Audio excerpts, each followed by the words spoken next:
Oi, boa tarde aos leitores de época e aos internautas acompanhando aqui nossa transmissão. Eu sou a Teresa Perosa, sou repórter de Mundo.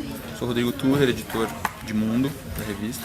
E, bom, a gente vai comentar um pouquinho então das primárias, não do caucus, né? Das primárias em New Hampshire. Bom, já que a gente começou falando disso, talvez seja bom pontuar um pouco, né? A diferença entre primárias e caucus. Só explicar pro pessoal aí que a gente vai, daqui a pouco, a gente vai dar uma introdução rápida aí, uns 5 minutos, 10 minutos, daí a gente vai anotando as perguntas aí que vocês vão mandando e tentar responder.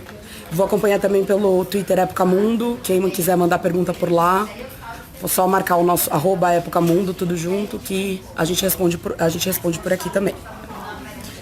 Então, vamos lá, dessa vez, bom, foram primárias, não foram caucus, o esquema é diferente. Primária é voto direto na urna, caucus o pessoal se reúne e tal. Quem quiser entender mais, entra no site da época, tem um videozinho explicando mais ou menos ali como é que funciona. Um vídeo bem bacana, gente. É, um vídeo legal. E dessa vez o Trump de lavada, né? Estão dizendo que a próxima música que o Trump vai usar vai ser a do MC Bin Laden, né? Sim, tá tranquilo, tá favorável pro sim. Trump, porque ele ganhou de lavada, mais de 20 pontos de vantagem. Eu tô com o número aqui. Ele até agora não acabou ainda a apuração, mas ele tá com... Bom, tá ganhando de lavada, 20 pontos. O Sanders também ganhou da Hillary, isso já era esperado. Bastante, mas né? o grande negócio da noite foi que o Trump não só ganhou, como não teve ninguém que despontou. A expectativa do Partido Republicano era que tivesse ali algum terceiro candidato, fora o nacionalista protecionista Trump e o populista Trump e o evangélico ultra-radical Cruz, um cara mais moderado despontando, e não aconteceu. O Rubio, que tinha ido bem em Iowa, foi mal, muito mal, porque apanhou no debate e depois se deu muito mal na urna. Opa! Pequeno probleminha técnico aqui, pessoal. Acontece, coisas... Só um segundinho, ó, ao vivo. Quem sabe faz ao vivo. Quem sabe faz ao vivo, acontece isso. Enfim, como eu tava dizendo... Ops, o negócio não prendeu direito aí, pessoal, desculpa aí. Então, como eu tava dizendo, nenhuma terceira via despontou e a elite do Partido Republicano agora está com dificuldade de achar um outro candidato. Quem se deu bem foi o John Kasich, que é o governador de Ohio, que é um cara com muitos anos de experiência na política, mas que também é um candidato muito moderado para vencer as primárias republicanas. As primárias são um momento, principalmente dentro do Partido Republicano, que exige um candidato mais... É um momento que exige um candidato mais radical para acenar para as bases ali. E até agora não apareceu nenhum bom o suficiente. Não, e o curioso é o Marco Rubio, né? O Marco Rubio, que era a grande esperança da... Não, que fez um discurso muito vitorioso, pois né? Quando saiu de Iowa, mesmo saindo em terceiro lugar, ele saiu com ares de vitória, né? Exatamente. Saiu o discurso falando porque não acreditavam na nossa campanha, etc. E agora a gente... E agora ele tomou uma lavada. No debate republicano que teve dias antes da votação em New Hampshire. Ele tomou um baile do Chris Christie e que o Chris Christie, o governador de Nova Jersey, disse que ele tinha um discurso ensaiado e que ele não conseguia sair daquele discurso e basicamente só sabia atacar o presidente Barack Obama. E ele fez isso umas 5 vezes durante o debate e confirmou e cada vez que ele fazia, o Chris Christie dizia: olha aí, tá vendo, eu disse, ele só sabe falar isso, e matou. Agora toda vez que o Rubio falar no Barack Obama, todo mundo vai lembrar dessa cena, o que, na minha opinião, inviabiliza qualquer candidatura. Não, e ele saiu muito otimista do debate, né? Falando, achando que tinha ido muito bem, etc. E tanto, acho que uma das matérias bacanas era o Marco Rubio achou que tinha ido bem até ele ver o Twitter. Ele descobriu que tinha ido muito mal.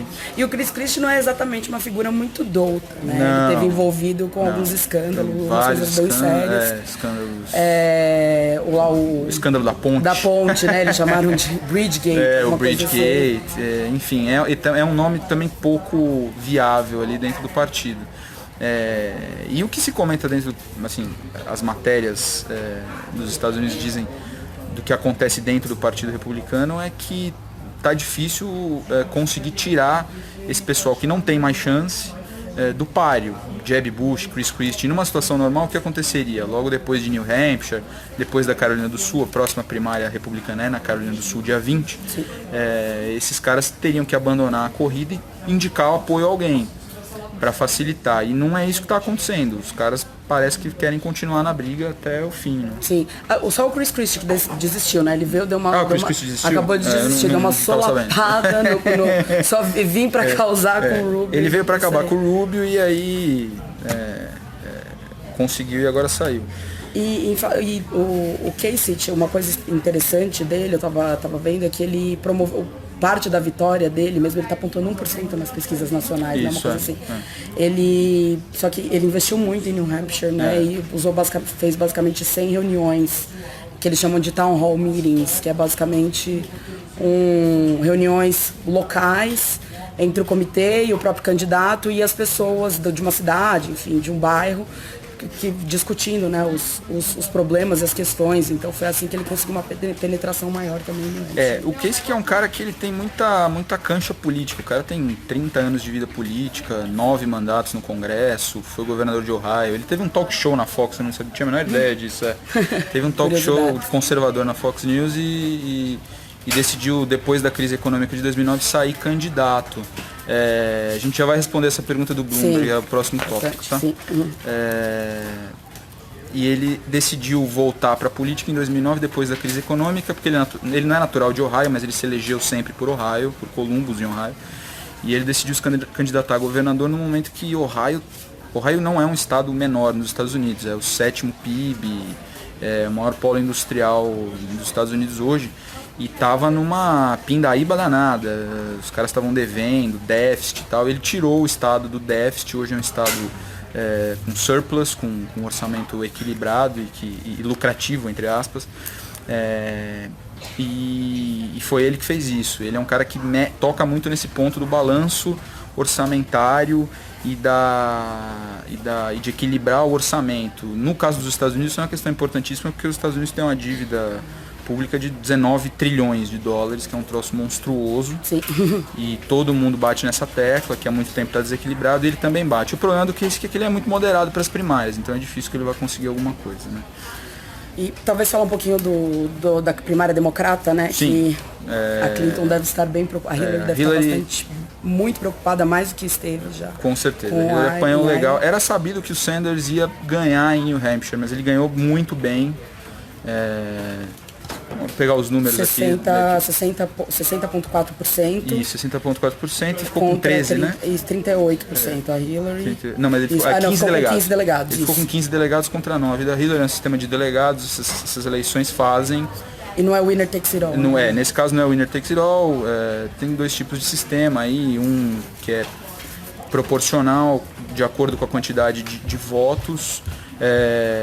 O candidato recebe o número X de delegados. Tem um outro sistema que é o winner takes all, que aí o candidato vencedor leva tudo. Nesse caso não só lembrando que essas eleições elegem delegados que vão votar na Convenção Nacional do Partido em julho para ver quem vai ser o candidato, tanto republicano quanto democrata. Já era esperado que o Sanders ganhasse em New Hampshire, porque é uma questão também relativamente que tem a ver com a demografia. New Hampshire é um estado majoritariamente branco. Sim. E tal. Mas ainda assim foi muito feio para ela.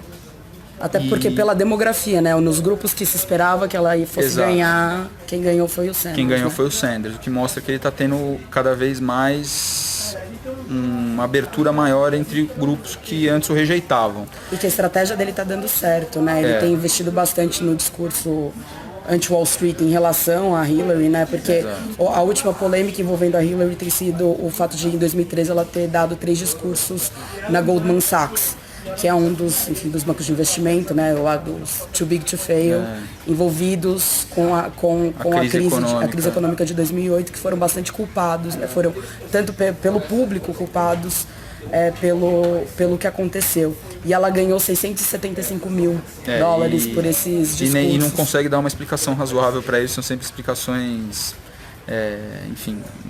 bastante estranhas, esquisitas. Né? E com esse discurso ele cada vez mais ganha apelo entre um público que ele não tinha antes. E é isso que pode acontecer daqui para frente, conforme as pessoas forem se engajando mais na campanha, porque o que se diz em estados com muitos latinos e muitos negros, principalmente no sul dos Estados Unidos e na costa oeste, ele vai ter dificuldade porque tem muitos latinos que em geral votam na Hillary e muitos negros que em geral votam na Hillary. Só que essas pessoas não se engajam o ano inteiro nas primárias, né? Isso é coisa de jornalista e de especialista e analista. O público mesmo se engaja na hora da primária ali regional. E aí os caras vão tomando contato com esse discurso, e é um discurso que tem um apelo, tem uma pegada, principalmente para quem sofreu durante a crise econômica. Boa parte dos Estados Unidos, da classe média baixa dos Estados Unidos, sofreu com a crise econômica de 2009. Esse público é capaz de se afeiçoar às ideias do Sanders, e esse é o medo da Hillary, né? Foram 83% entre os jovens que votaram no Sanders, 18 a 29 anos. O que já é normal, isso é sempre assim. Só que aí, 55% das mulheres, né, o que é incomum. O que é incomum. As mulheres, em geral, votam na Hillary por vários motivos, mas porque pelo apelo maior e por ela ser mulher e tal, apesar dela não usar muito isso na campanha. Né? Não tem usado, na verdade, né? Na verdade, o que tem acontecido, inclusive, agora, estão muito engajadas na campanha, né? A ex-secretária de Estado, Madeleine Albright, que foi a secretária de Estado, inclusive, do Bill Clinton, foi a primeira mulher secretária de Estado, e a Gloria Steinem, né? Escritora, jornalista, ativista feminista de longa data. E elas têm muito usado essa retórica de como você é mulher, vote pelo centro, o que não faz muito sentido, né? Na verdade, você tem que lidar com os problemas, quem lida melhor com os problemas, com as questões. E tanto elas têm sido bastante criticadas por causa disso. Uma dos principais apoiadores da Hillary pediu que a Gloria Steinem fosse jogada mais escanteada dentro da campanha, porque ela deu umas declarações aí meio polêmicas nesse sentido em relação ao Sanders. Não que a Hillary, obviamente, ela sofre sim com sexismo na política, como enfim, toda mulher que está no espaço público, quando fala um pouco, porque ela grita muito, ela é muito estridente, etc. O Trump também é estridente. Não sei se particularmente o Bernie pode ser chamado uma pessoa ponderada, né? Exatamente. Mas enfim, é um pouco isso, mas o que mostra, enfim, para mim o New Hampshire é o termômetro, mesmo que a maioria seja branca, de que ele está adquirindo penetração em grupos que ele não tinha antes, exatamente, né? E que realmente... E isso deve apavorar a Hillary, porque, só lembrando, ela tem uma derrota horrível para o Barack Obama em 2008. Ela era favoritaça também, até o Barack Obama despontar e começar a ganhar público, granjear votos entre essas pessoas que votariam na Hillary certamente. E ela vem de uma não vitória, né, em Iowa, na verdade, né? Uma vitória bem apertada, que foi declarada como vitória, mas estavam pensando em auditar, e que foi decidida em alguns lugares com cara ou coroa, né? Sim, exatamente. Porque estava tão apertado que decidiram em cara ou coroa. Alguém perguntou se o Sanders financia a própria campanha como o Trump. Não, ele não é bilionário como o Trump, muito pelo contrário, ele é um senhorzinho de Vermont que se elegeu várias vezes, sempre veio da política. E ele financiam a campanha dele também. Aliás, é muito curiosa a história do financiamento de campanha do Sanders, né? Ele é um cara que não tem apelo entre as grandes corporações como a Hillary, então ele é um cara que conseguiu muitos financiamentos no esquema de angariar fundo pela internet, pelo Twitter. Sim. Um esquema muito parecido com o do Obama em 2008, de doações individuais. Bateu o recorde de doações individuais. Que era do Obama, né? Sim. Então, ele é um cara que um pouco repete a história do Obama, de alguma maneira. Perguntaram se existisse a Hillary perder a indicação, se existe alguma chance de ela concorrer como independente. Na minha avaliação, nenhuma. Não, porque, em geral, os políticos americanos são um pouco mais racionais e menos irascíveis que os políticos brasileiros. Eles não ficam por aí formando partidos, eles aceitam o que o partido impõe, até pelo sucesso político futuro deles. É muito pouco provável que a Hillary se lance como candidata independente, até porque candidatos independentes têm dificuldade de conseguir dinheiro, né? O esquema partidário para conseguir dinheiro é muito forte nos Estados Unidos. Então, para você conseguir fugir desse esquema é um pouco difícil independente. Só o Bloomberg, que acho que é bom, multibilionário, há a possibilidade do Michael Bloomberg, que já foi prefeito de Nova York, uma boa gestão em Nova York, de se lançar como uma candidatura independente. Ele é um cara moderado, pode-se dizer que ele é mais ligado ao partido, que seria mais ligado ao Partido Republicano do que ao Partido Democrata em termos econômicos, né? Eu acho que na economia ele é mais republicano, no lado de costumes ele é mais ligado ao Partido Democrata, vamos dizer assim. né, porque ele é mais liberal, mas ele é um cara que, caso se lance como independente, pode conquistar muitos moderados que ficariam pelo caminho no eventual Trump versus Sanders. Ele pode tanto puxar votos dos moderados do Partido Republicano quanto puxar votos dos moderados do Partido Democrata caso Sanders bata a Hillary Clinton. Se isso não acontecer, se for, por exemplo, Clinton e Trump e houver uma candidatura independente como o Michael Bloomberg, o que se teme é que ele roube votos da Hillary e favoreça o Donald Trump, né? Porque aí ele roubaria votos de moderados do Partido Republicano, mas roubaria muito mais votos dos moderados do Partido Democrata e de gente que não gosta da Hillary. Então isso poderia acabar causando uma derrota da Hillary Clinton. Mas isso por enquanto, é conjectura. São conjecturas que estão sendo feitas aí. Perguntaram quem teme são as cúpulas dos partidos, tá? A cúpula do Partido Republicano teme uma derrota do seu candidato e a cúpula do Partido Democrata teme uma derrota do seu candidato, evidentemente. São esses que temem. Que é uma perda de poder, né? Evidente da cúpula do partido, da estrutura política, da elite partidária, né? Por isso que a elite partidária do Partido Republicano hoje está em busca de um candidato moderado. Por quê? Nos Estados Unidos, geralmente, o candidato moderado vence as eleições nacionais, porque tem que ter um apelo entre um público muito mais amplo, com opiniões políticas das mais diversas. Então, se o cara é um radical, como é o caso do Trump, que tem um discurso nacionalista, populista e tal, e principalmente nacionalista contra a imigração, ele acaba perdendo votos de um público importante, de um eleitorado importante, no caso os latinos, por exemplo. E isso acaba inviabilizando uma candidatura. Por isso que, em geral, historicamente, o moderado acaba ganhando a indicação e indo para o pleito nacional. Então, a cúpula dos dois partidos, mas principalmente a cúpula do Partido Republicano nesse momento, busca uma terceira via, alguém que não seja um nacionalista populista como o Donald Trump e nem um evangélico populista como é o caso do Ted Cruz, que também tem um discurso anti-imigração, apesar de ser filho de uma cubana. Sim. Então é uma coisa que esses caras têm que pensar. Por isso que o Partido Republicano busca um terceiro candidato aí para apoiar mesmo. Tem algumas pontuações aí, alguém mandou que a Hillary fez mais palestras, né? Bom, eu vou checar isso, mas a princípio aquela palestra, o que tem sido o mais polêmico é esse pacote de 3 palestras. Assim, por causa da Goldman Sachs, né? Com certeza ela fez muito mais palestras muito mais esquisitas por aí. E cobra muito mais por isso.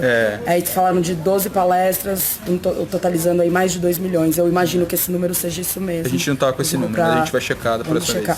E aí, bom, falaram também quantos imigrantes podem votar. Na verdade, o número total de imigrantes não são bastante imigrantes não legalizados nos Estados Unidos. Eles todos não podem votar. Os não legalizados não podem votar, mas os legalizados... Os legalizados que se tornaram cidadãos, eu acho que podem votar. É isso. Os legalizados que se tornaram cidadãos podem votar. A gente não tem esse número aqui, mas a gente procura. Já perguntaram isso da última vez, a gente também não sabia. A gente traz no próximo Periscope. Tá anotado aqui, vou descobrir, tá? Vamos trazer o número de imigrantes. Mas, na verdade, quando a gente fala de latinos e etc., a gente está falando já da segunda geração, do pessoal que é realmente chamado de hispânico, mas é a comunidade americana dentro dos Estados Unidos. Nasceu lá, enfim. Gente que nasceu lá, filho de imigrantes legalizados. Que é um grupo bastante grande, cada vez maior. Um grupo cada vez maior, que cresce muito. Estima-se que em breve, inclusive, eles vão passar a população branca caucasiana dos Estados Unidos. Em breve, lá para 2040. 2050. Então, 2050. Alguma outra pergunta aí que você viu? Perguntaram se ela é o Lula. Ela quem? A Hillary? Não, definitivamente não. Não.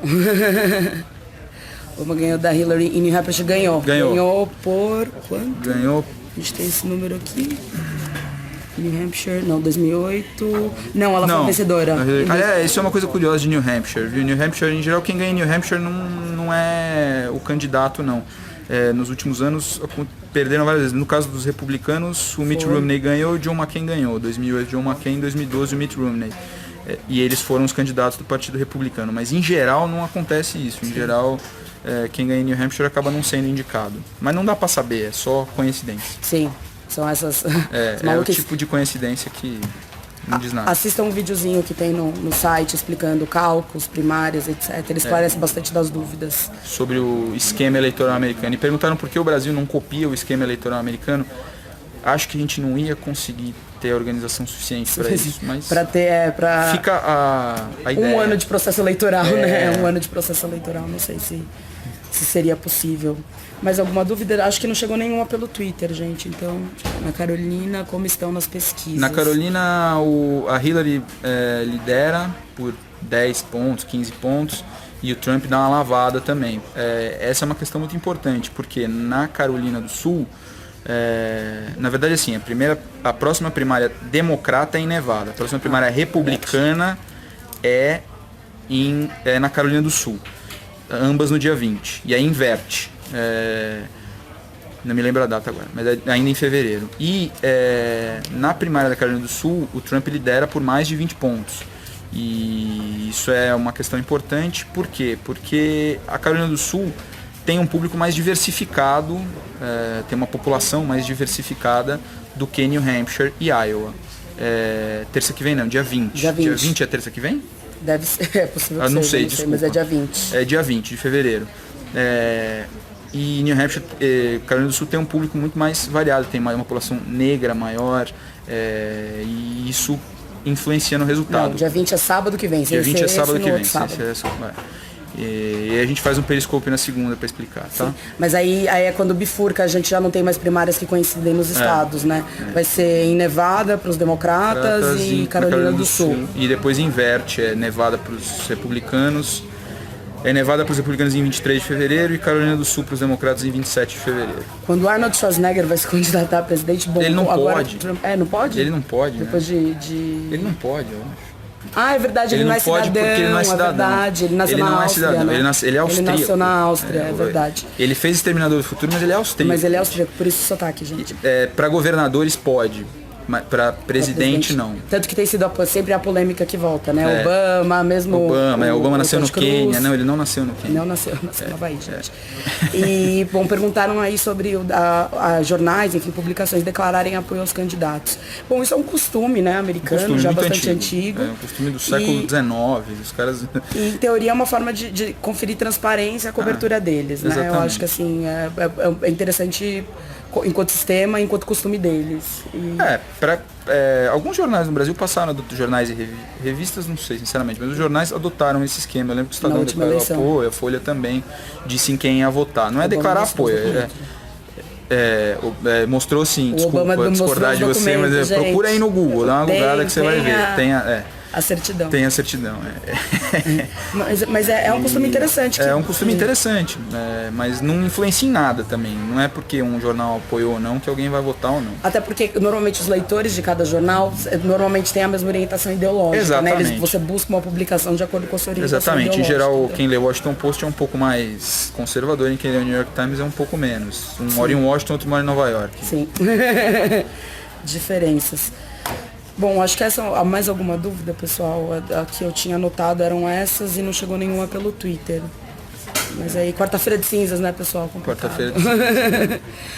Quais as características básicas dele? Deles quem? Que candidatos? Básicas dos candidatos... Tá, vamos lá então. Vou tentar responder essa. Características básicas do Donald Trump. Ele é força na peruca. É nacionalista, populista, que promete mandar os imigrantes legais ou ilegais embora. Não, só os ilegais, né? Sim, só os ilegais. Os legais ele não pode mais embora, mas se ele pudesse ele mandava. Mandar os imigrantes ilegais embora, construir uma cerca na fronteira dos Estados Unidos com o México, uma fronteira pequenininha, e fazer os mexicanos pagarem por isso. E, enfim, proteger a indústria americana, endurecer com a China. Essa é a posição do Trump. A posição do Ted Cruz, na economia, ele é um cara que promete também fortalecer a indústria americana, como se isso ainda fosse possível nesse mundo globalizado que a gente vive, mas enfim, fortalecer a indústria e tal. E na questão dos costumes, ele é um cara bem do Tea Party, bem do movimento radical americano, que é contra algumas liberdades civis, casamento gay, direito ao aborto, tudo isso ele é absolutamente contra. Ele é um cara muito ligado aos grupos evangélicos de direita. Sim. Esses são os dois principais candidatos do partido Republicano. Do Partido Democrata... Temos a Hillary, que, né, a clássica, todos conhecem. Ela faz parte da elite partidária, né? Ela é mercado financeiro, tem uma posição de política externa, na verdade, muito próxima ao que chamam de hawkish, né? Exatamente. O foco muito mais endurecedor. Ela votou, isso é uma intervencionista, e ela é uma das críticas que o Bernie levanta contra ela é o fato de ela ter votado pela guerra no Iraque. Exatamente. Né? Que tem um vídeo dele quando ele vai dar o voto dele contra a guerra no Iraque, que é bastante premonitório, inclusive. Exatamente. É bastante interessante de ver. E o Sanders é o socialista democrático, né? Ele é o socialista europeu, né? Sim, é isso que ele fala, né? Porque o rótulo socialista tem um muito pejorativo nos Estados Unidos, né? A herança da Guerra Fria. É uma ofensa. É uma ofensa. E, bom... Ele defende que o Estado financia a saúde, financia a educação superior. Ele é bastante que o Estado promove, enfim, a reconstrução da infraestrutura, uma coisa bastante parecida com o Roosevelt, né? Uma coisa meio New Deal. E é interessante ele evocar, né, um estado de bem-estar social, que é bastante criticado pelo Trump. Exatamente. Ele evoca bastante, acha que é positivo e etc. E é uma retórica nova. Para a democracia ia ser péssimo Trump versus Sanders, mas pelo debate seria muito interessante. É interessante, exatamente. Como pode um socialista estar batendo na Clinton? Pois é. Essa é a pergunta que não quer calar. Teremos uma matéria tentando explicar por que essa semana na revista impressa, por que cada um... porque as elites dos partidos estão com tanta dificuldade de emplacar seus candidatos. A gente vai tentar explicar isso na matéria da edição dessa semana na revista Época. Alguém pediu para falar das eleições de 2018 no Brasil. Não somos capacitados para falar sobre esse assunto, tá bom? Só de Brasil faz um periscópio bacana. Acompanha lá o Diego no periscópio dele, que ele sabe falar tudo sobre esse assunto. E a gente aqui manja de Inter, basicamente. Perguntaram do Jeb Bush, por que o Jeb Bush caiu tanto. Essa também é uma pergunta que poucos sabem responder. Na verdade, não é que ele caiu, a candidatura dele nunca engrenou. Ele começou bem antes do Trump entrar lá, quando foi? Maio, junho do ano passado, agora não me lembro. Junho. Antes do Trump entrar de fato na corrida eleitoral americana, na corrida republicana, o Jeb Bush era o favorito. Mas quando o Trump entrou, o Jeb Bush degringolou. E aí ele virou motivo de chacota. E virou motivo de chacota, porque é o cara que tem o maior quantidade, maior grana, é o que tem mais grana dentro do Partido Republicano, é a campanha com mais dinheiro, mas não consegue engrenar mesmo gastando uma fortuna. Eu não me lembro agora do número exato, mas ele gastou, para cada voto que ele teve em Iowa, ele gastou $2.000, enquanto que o Cruz gastou $100. Não que ele comprou o voto, tá? Isso é uma estimativa de quanto o número de votos, quanto se gastou pela campanha. Então, a verdade é que a campanha do Jeb Bush nunca engrenou. Talvez pela falta de carisma dele. Ele é um cara muito pouco carismático. Não que o irmão dele, o George, fosse muito carismático, mas pelo menos ele tinha um discurso mais espontâneo. Eu acho que o que marca a eleição americana hoje não vou dizer espontaneidade, mas pelo menos essa máscara de espontaneidade dos candidatos. Os candidatos tentam mostrar que estão falando o que eles pensam. E é isso que as pessoas querem ouvir. Mas por isso que a Hillary está indo mal. Por também, isso que a Hillary também está indo mal. Mas esse discurso não é exatamente o que eles pensam, tá? Acho que é isso. O candidato adventista é o Ted Cruz? Você tá falando? Não. O Ted Cruz é adventista? Eu acho que não. Acho que ele é evangélico mesmo. O Rubio tava achando que ele ia se dar muito bem em New Hampshire e que ele ia decolar depois da surpreendente vitória do terceiro lugar dele em Iowa. Foi um terceiro lugar empatado com o Trump, com o Ted Cruz ganhando por muito, mas o Trump quase empatou com o Rubio ali. Foi uma diferença de décimos de porcentagem. E o Rubio achou que ia engrenar, mas não engrenou. Por que ele não engrenou? Primeiro, porque ele não fez um esforço que ele deveria ter feito em New Hampshire. Ele deveria ter se engajado mais. Segundo, que ele apanhou no debate republicano às vésperas do ele veio atrás do Jeb Bush, né, gente? Ele ficou atrás do Jeb Bush. Ele ficou com traço. E não ganhou nenhum delegado. E quando ele apanhou no debate, ele mostrou que ele não tem um discurso pronto, que ele tem um discurso fabricado, que ele repete muito o discurso dele e as propostas dele, mas que ele não consegue, vamos dizer assim, ele não consegue ter uma resposta pronta para o embate com os outros candidatos. Então isso acho que pegou muito mal para ele, porque as pessoas acreditavam que ele seria um candidato pronto para enfrentar os desafios, tanto dentro do Partido Republicano quanto numa eleição nacional. E ele mostrou que ele não é, pelo menos por enquanto. Acho que era isso, né, gente? Então, segunda-feira, depois, dia 21, 22, estaremos de volta com o Periscope para comentar Nevada, no caso democrata, e Carolina do Sul, no caso republicano. Carolina do Sul importa muito mais do que Nevada, mas a gente comenta os dois. Uma ótima pergunta / ponderação fizeram. As primárias são muito autofágicas, não são? Muito. Os candidatos se destroem e é isso que muitas vezes inviabiliza o candidato republicano na eleição nacional. Foi isso que aconteceu nos últimos 2 anos. Nas 2 últimas eleições. O Mitt Romney em 2012 apanhou tanto do próprio partido, né? Apanhou tanto do próprio partido que na eleição nacional ficou inviável. E o John McCain a mesma coisa. John McCain teve que se aliar a Sarah Palin, colocou a Sarah Palin como vice para conseguir o apoio da base republicana, e na eleição nacional esfarelou. Então são muito autofágicas mesmo, uma coisa que não acontecia dentro do Partido Democrata, mas que com o Sanders passou a acontecer. A ver.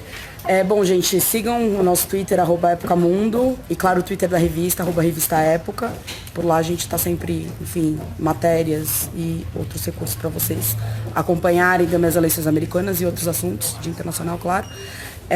Próximas dúvidas, enfim, também a gente acompanha lá pelo Twitter. Até a próxima, então, gente. Até a próxima, tchau. Tchau, tchau.